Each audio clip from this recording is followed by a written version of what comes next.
अस्सलाम वालेकुम। Brain haemorrhage एक ऐसी कंडीशन है जिसमें ब्रेन के अंदर मौजूद कोई ब्लड वेसल फट जाती है, जिसकी वजह से ब्रेन में ब्लीडिंग होने लगती है। ब्लीडिंग या तो ब्रेन टिश्यूज में होती है या फिर ब्रेन को प्रोटेक्ट करने वाली कवरिंग में। ब्रेन की कवरिंग को मेनिंजीज कहा जाता है और ये कवरिंग 3 लेयर्स पर मुश्तमिल होती है। इन 3 लेयर्स में ये जो मिडल लेयर होती है इसे एरेचोनाइड मैटर कहा जाता है। ये लेयर हाईली वेस्कुलर होती है, यानी इस लेयर में बहुत ज़्यादा मिकदार में ब्लड वेसल्स ट्रैवल कर रही होती हैं, जिसकी वजह से बाज़ औक़ात इस लेयर में मौजूद ब्लड वेसल्स फट जाती हैं, जिसकी वजह से ब्लड लीक होकर इस लेयर में इकट्ठा होना शुरू हो जाता है। ब्लीडिंग ब्रेन टिश्यूज में हो या एरेचोनाइड मैटर में, दोनों किस्म की ही ब्लीडिंग्स ब्रेन को नुकसान पहुंचाती हैं। अगर ब्लीडिंग ब्रेन टिश्यूज में हो जाए तो इस केस में ब्रेन के सेल्स ऑक्सीजन न मिलने की वजह से मरना शुरू हो जाते हैं। और अगर ब्लीडिंग ब्रेन की कवरिंग में हो तो इस केस में ब्रेन की कवरिंग ब्लड भर जाने की वजह से स्वेल होने लगती है, जिसकी वजह से अंदर मौजूद ब्रेन के सेल्स पर दबाव पड़ता है और इस दबाव की वजह से इस रीजन के ब्रेन सेल्स मरने लगती हैं।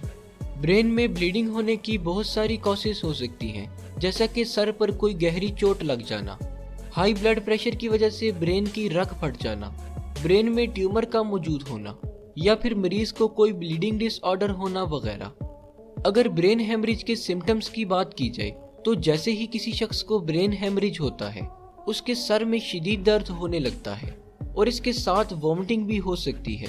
इसके अलावा मरीज देखने और बोलने में मुश्किल महसूस करने लगता है और साथ साथ जिस्म की कोऑर्डिनेशन भी ख़त्म होने लगती है। अगर ये सारी सिम्टम्स किसी शख्स में शो हो रही हों तो इसे फ़ौरन डॉक्टर के पास ले जाना चाहिए, क्योंकि अगर ब्रेन हेमरेज की ट्रीटमेंट में ज़रा सी भी देर हो जाए तो पेशेंट की डेथ भी हो सकती है। ब्रेन हेमरेज को ट्रीट करने के लिए सबसे पहले ये जानना ज़रूरी होता है कि ब्लीडिंग ब्रेन के कौन से हिस्से में हुई है और इससे ब्रेन का कितना हिस्सा डैमेज हुआ है। ये सब चेक करने के लिए डॉक्टर सीटी स्कैन या MRI करते हैं और जब डॉक्टर्स देख लेते हैं कि ब्लीडिंग किस हिस्से में है और कितनी है तो इसके बाद ट्रीटमेंट शुरू कर दी जाती है। ज़्यादातर केसेस में ब्लीडिंग को निकालने के लिए सर्जरी परफॉर्म की जाती है, जिसमें पेशेंट के स्कल में सुराख करके ब्लड क्लॉट को ड्रेन कर दिया जाता है। ट्रीटमेंट के बाद अगर मरीज में कोई फिजिकल एबनॉर्मेलिटीज रह जाए, जैसा कि चलने फिरने और बोलने में मुश्किल हो, तो इसे दूर करने के लिए फिजिकल और स्पीच थेरापी की जाती है, जिससे जल्द ही मरीज सेहतयाब होकर अपनी रोज़मर्रा की एक्टिविटीज़ ठीक से परफॉर्म करने लगता है। शुक्रिया। अल्लाह हाफिज़।